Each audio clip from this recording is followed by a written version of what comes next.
Hey guys, welcome back to Contest Prep University. We've got a special guest feature today. We're going to talk with Marques Caudle, owner of CTN, Team CTN, Calibrated Training and Nutrition. And Marques, you have a great way of stating a difference between you can be a competitor or you can be competitive. And what do you mean by that? Man, there's just two different sides of that. You know, being a competitive client or competitor, and being a competitor, there's just two differences. And I say that because the competitive client or the competitive athlete would take it so much more serious than a competitor. Competitors is what you see on the stage that, you know, they're just there. They're your bucket list people, or they're just people who just doesn't take it that serious. And your competitive clients or your competitive athletes, they're your diggers, man. They want the competitors to show up. They also want the most competitive people to show up, but they take it very serious. It's just a different discipline. And do you see a total difference in clients as soon as you meet them? Like, you know, this person's willing to do the work and they're just hungry. They're going to do anything it takes. Oh, absolutely, man. Especially with this industry, as you know, it is so quick turning. Like, you can be here today and forgotten tomorrow as soon as you step off the stage, you know, and there'll be another person right up next to you ready to put in the work. See, the thing is, people don't understand. It's like in bodybuilding, and yes, you can tell who's serious and what's not. And then you got the people who just talk, you know. In this industry, it's easy to talk, to be a talker, and I want to do this, I want to go pro. But to actually put the work in is a different side of it. So yes, I can tell as soon as a person comes in and if they're serious or not. And I've been surprised a lot too. Yeah, and you know, I'm glad that you said, you know, athletes in general, competitive athletes, because I see this in other sports. You look at a Simone Biles in gymnastics, or you see a competitive marathon runner who's willing to literally die on the course, you know, than to stop. And you know, I think you're right. You know, you see that eye of the tiger in some people in our sport, and some people it's like, yeah, I'm just here to, you know, do a little bit better, try and have some fun. So Absolutely. you're a competitor, you're a pro. Tell me what it takes for you to keep pushing yourself to be better. What's that driving force? I'm retired for the moment. But I'm glad, for one thing, I'm glad you said that. And you said the key word sport, right? This is a sport. And I feel like this sport is not being recognized, or is dying, is being diluted with social media, you know? And people, when you come to this sport, that's what it is. You got people who are trying to be your Kobe's, they're trying to be a Michael Jordan in this thing. Like, don't come to this place if you're not ready to step it up. You know, that's just one of those things. But for me, man, my mind plays, when I diet down, you have to be spiritually grounded. You have to be, you have to have all your ducks in a row. You got to be physically is the easy part, but the monotonous and of doing it every single day, and then juggling life, you got to learn how to chew gum and walk at the same time, man.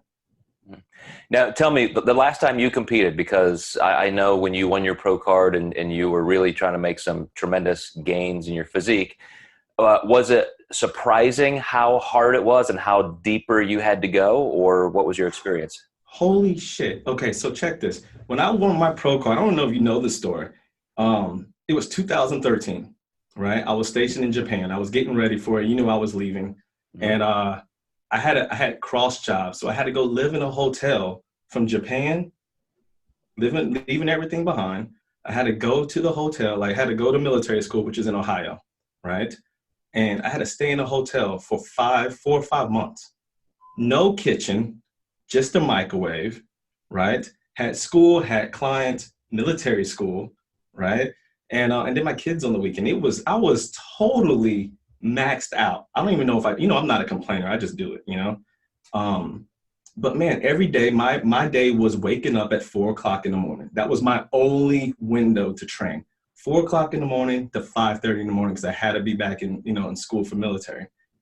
So fast forward all that, going through all the monotonous and 3 hours sleep. Every night was 3 hours of sleep and cramming for just the cross training of y'all military folks. Shout out to my military folks. Anyway, so with that being said, so I get to the show, right? The show was in St. Louis. I never forget this, right?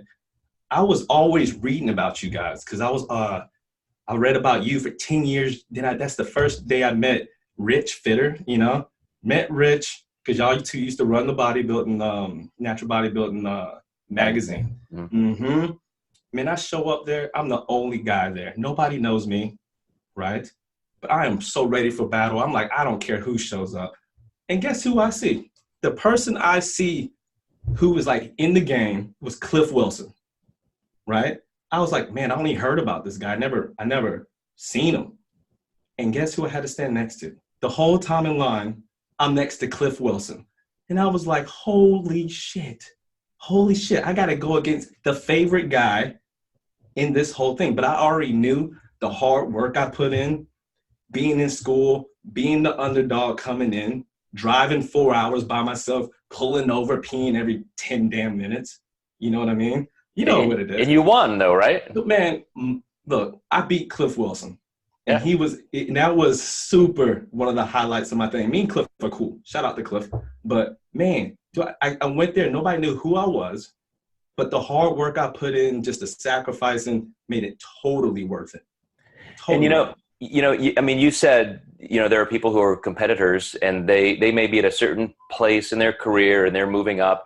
And I want to say, first of all, that for those people who are not willing to do what you did at this show, and for, there are always people who are just not, it's just not quite their time. They're not ready, even developmentally, in terms of their psychological approach. And that's okay. But like you said, this is a sport, and there will always be people showing up like you who are there to win. And so if your goal is to win, because a lot of people say that, of course I want to win. I want to win my pro card. I want to win a pro title. I want to be world champion. If you want that, there are always going to be just dozens and dozens of people who are in that same mindset. And so you have to go, well beyond what you think you might need to. And you've got to be ready for that. You mentioned having all your ducks in a row and just being ready for battle. And I remember in my particular career, I was never genetically the best. I was never going to be the biggest, never going to be the leanest. Mm-hmm. But every single step of the way, I fought to get to that next level. And I mentioned this, here and there, but every single level I competed at in the sport, I started out in last place. First show, novice division, last place. Finally, win a novice class, win a novice overall, get to the open, last place, move up. Finally, move all the way to being a WNBF pro, stand on stage in New York City next to people like Dave Gooden, Nigel Davis. Back in those days. Mm-hmm. Last place.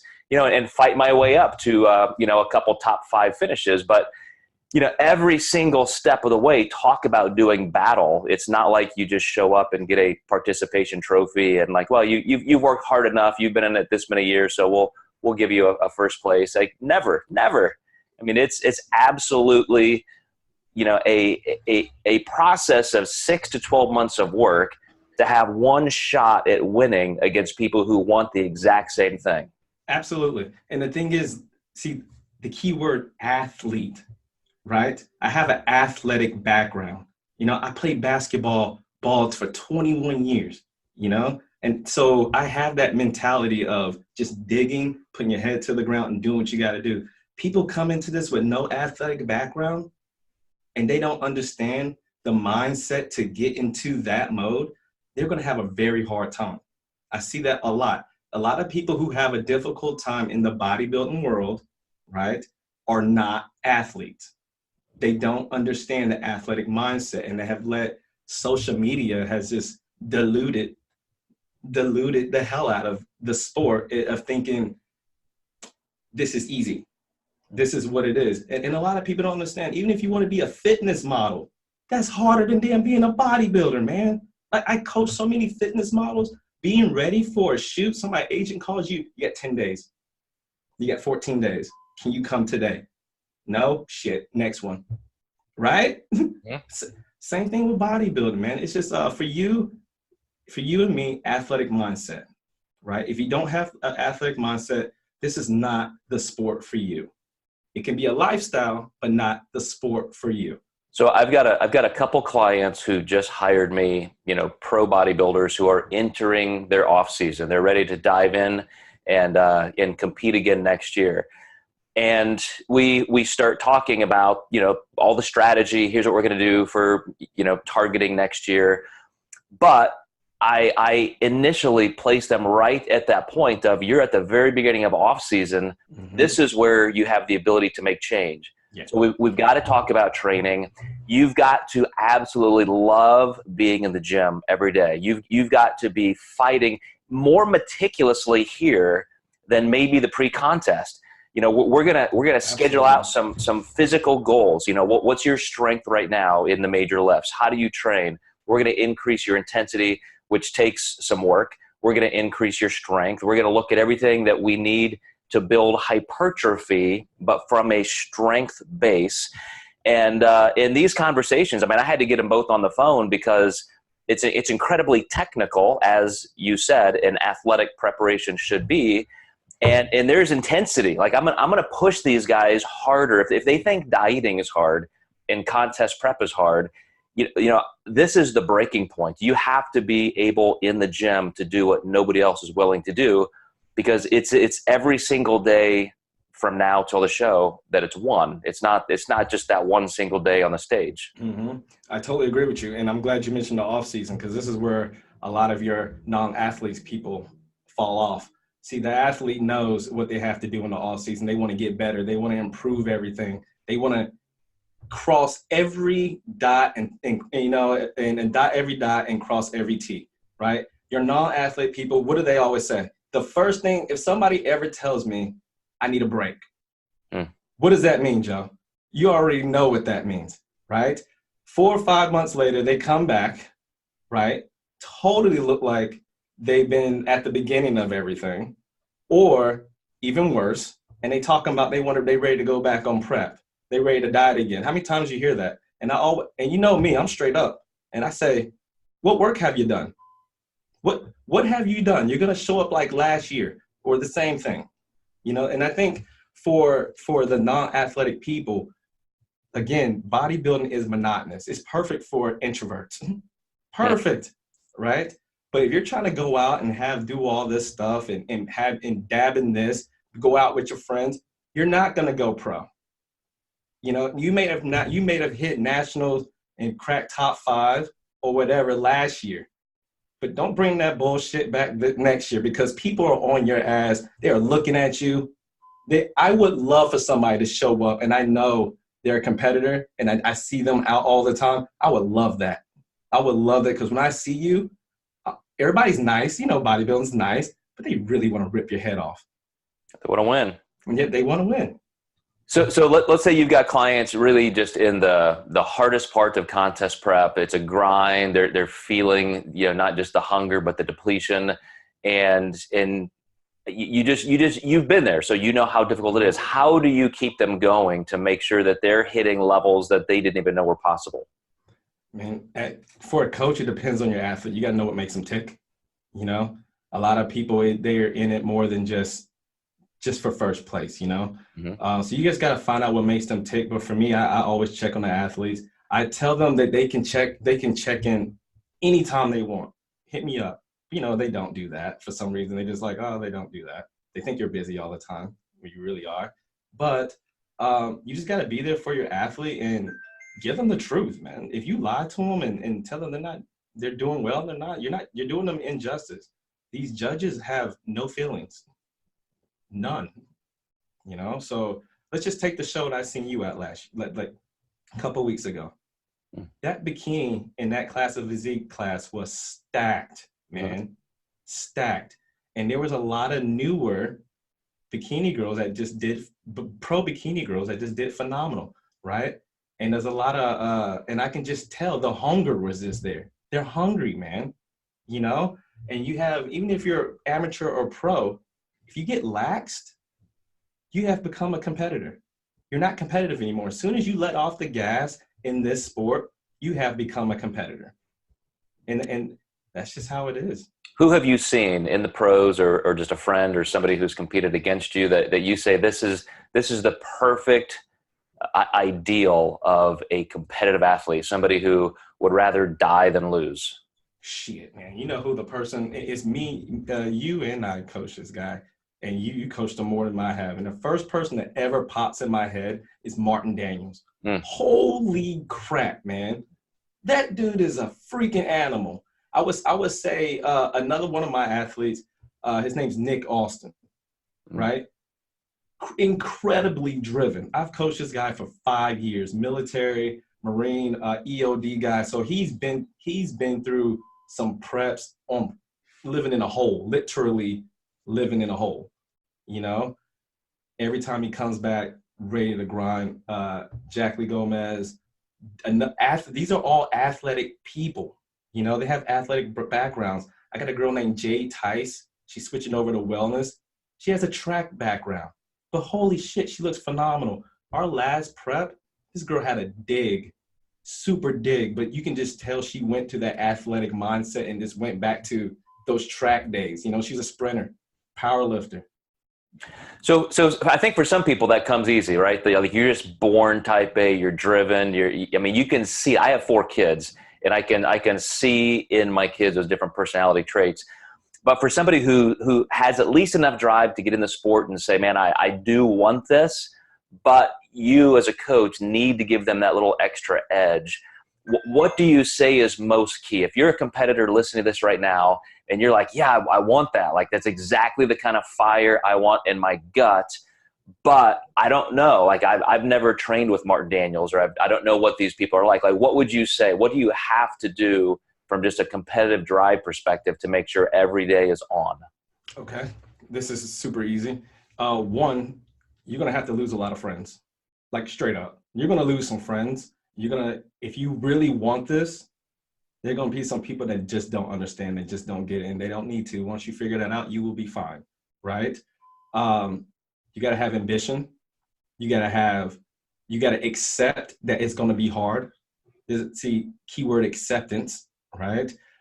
You gotta accept that there are gonna be some days that you're just not gonna train, like you're not gonna be with a lot of people. You're gonna be by yourself, and this is what it is. This is a self sport. A coach can tell you so much. It's up to you to execute, right? But I also, with my athletes, I don't want them to be so dependent on me. I want them, I do empowerment, because one day I'm not gonna be here and these other people are not gonna be here. You're gonna be by yourself. What are you gonna do? You gotta learn to be self-reliant and self-generated. You know what I mean? Mm-hmm. Also, you just gotta be honest with yourself. Like, hey, can I do this? Am I an athlete? Yeah, I do want to do this, but can I do it? Do I have the mental state to do this? Because this is a mental sport. This is not really a physical sport. It looks cool, but mentally, that's where everything comes into.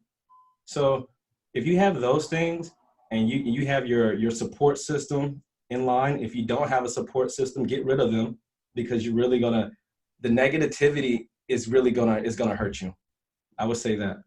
And I would add, because I love what you said about being self-reliant, that, you know, everybody can feel that way as a character trait, and you've built that intrinsic drive, but physiologically, this is a sport that takes you to the limit. It's not about just, can I muster up enough energy for a good workout? It's 24/7 being on. Physiologically, you're crossing areas that most people never will as an athlete, including your metabolic set point from a body comp standpoint. And so I would say this is a place that, even though we want that intrinsic motivation to be there, we also have to take steps to let some extrinsic cues be our guide. So, you know, who doesn't have their favorite, you know, playlist when they're training, and to drive them up, and, you know, use a pre-workout routine, including the, you know, warm-up stretching, but caffeine, whatever, you know, workout partners, things like that. Make sure that you have engineered your entire experience, your contest prep, with every single external, you know, possible trait as well. I mean, you've got to pull in everything, because that intrinsic fire needs to be fed. And it's not always in a contest sport like this something that you can do every single day. Yeah, and honestly, it's not even that hard, man. Like, people don't understand. Once you know yourself, it becomes so easy. And I'm talking about maybe 2 hours max every day. You can go slave and work for somebody for 8 to 10 hours, but you can't give yourself an hour and a half to 2 hours. That's very weird to me. When I say hour and a half, you probably be an hour in the gym, maybe an hour and a half, and 30 minutes prepping your food. That is it. That is it. Get your wins for the day. Get what you can control. Control your sleep, control your eating, and control your workouts. Everything else is not in your control. You have to take on the world. And that's just, and I think people have a hard time with that balance, but I just think it comes down to just knowing oneself and being and just being at peace, like what you're doing, instead of worrying about what the hell else everything is going on. Because that shit's going to go on regardless. That's key right there. Being at peace with the sacrifice, embracing the fact that this is going to be a spot in your life that you got to have everything else, almost secondary. You've got to, at least during those times that you mentioned, your training time, et cetera, your planning, your strategy, and then you can let life happen, but nothing will encroach on your game plan, your strategy. There's just no second guessing that. That's always got to be on. Absolutely, man. You just can't, get anything out of an investment without investing, right? You just can't do it. And a lot of people just want to have their cake and eat it too, but you're definitely going to be on that competitor side. And what's the biggest thing for me is the people who are so, I would say the word, just not recognizing that they're not athletes. Like they really think that they're going to go pro or crack national top 5, being as comfortable as possible. And you can't wing your way. I don't care what organization you're going to compete in. You cannot wing your way to a pro card. It's not happening. It's not happening.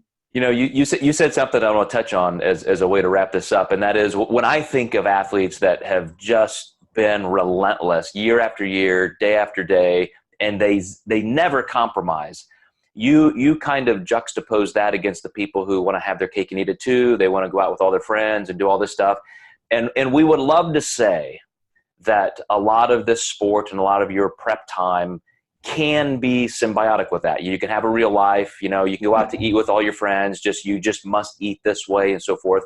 All of that can be true, but I will tell you the most competitive people I know, the people who win, they may do those things, but it's with absolute peace of mind, zero compromise. I will not even be, slightly tempted by your food or your this or your that. It's just, this is who I am. I'm in this to win it. It's 4, 5, 6 months of work, and they've accepted it. And no matter what they do in their personal lives, because I think you can do both.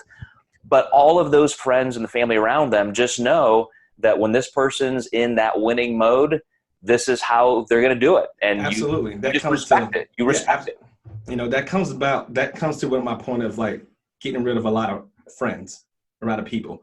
When I was dieting, man, my friends, they'd be like, you know what, Marcus is coming over. I remember my birthday. They surprised. I hate surprises, right? For my birthday, surprised me with a birthday. Straight Jello-free cake. Jello-free, sugar-free Jello cake. Yeah, sugar-free Jello cake. Everybody knew I was dieting, and they had chicken breast for me. Everybody had steak, and they know I like to cook, so they let me cook my own stuff. That's what I'm talking about. And yeah, that's just it. So your real friends didn't leave you. You didn't have to get rid of them. They just know who you are, and that actually can be inspiring to other people around you. That this is what a real athlete does. It is, and but I went through the whole same thing as everybody else. Getting teased with food and all that stuff, and I just cut those people out. I'm just when I'm focused, man. I don't care. I'm just no nonsense. I could let everything just brush off, but as far as like is being the best athlete or to be the best competitive person as possible, yeah, you can have both ways. But I just look at the top athletes in other sports. You look at Kobe Bryant, you look at a Michael Jordan, you look at Serena, or you look at Wayne Gretzky. These people put in so much work, eat, sleep, and shit, whatever the hell they were doing, right? And to be the best, it doesn't even have to be a sport. It can be you being a doctor, right? God, how many times did you want to quit being a doctor when you was in school? It's just. There were definitely hard spots for sure. I mean, there's. But my whole point is, no matter what you're trying to do, no matter where you're trying to get at, you're going to have to put in the hard work. Yeah. You're going to have to sacrifice. You're going to have to crack down It doesn't matter what you do, and bodybuilding in this sport is no different. Yeah, to that point, I'll wrap it up with this analogy. Just anything in life. You're exactly right. When I was in school, I remember, study groups, midnight, 1, 2 in the morning. You're still with people studying. You're sacrificing. There's, anything that's worth having, you're going to face that. And I would just say, Marques, you are, I think one of the reasons you're successful as a coach is because you do have that no nonsense approach, and people know, Marques is going to do his best to help me win, and therefore I must match it with my best effort. And that's a good partnership. That's part of that external commitment that I talked about. You've got to have that intrinsic ambition and drive. But then if you're starting to align yourself with people who can motivate you to an even higher, better level, then, all the more success you're probably going to have. You have to, man. You got to start moving people out of your life and putting the positive people in the right pieces in place. And you'd be surprised how much comes out of that. All right, man. Well, we'll leave it there. You heard it from Marques, the owner of CTN, and he's obviously creating a lot of champions himself. So, Marques, we will definitely have you back in Contest Prep University. All right. Thanks, man. All right, guys. Thank you for watching and listening, and we will catch you next time.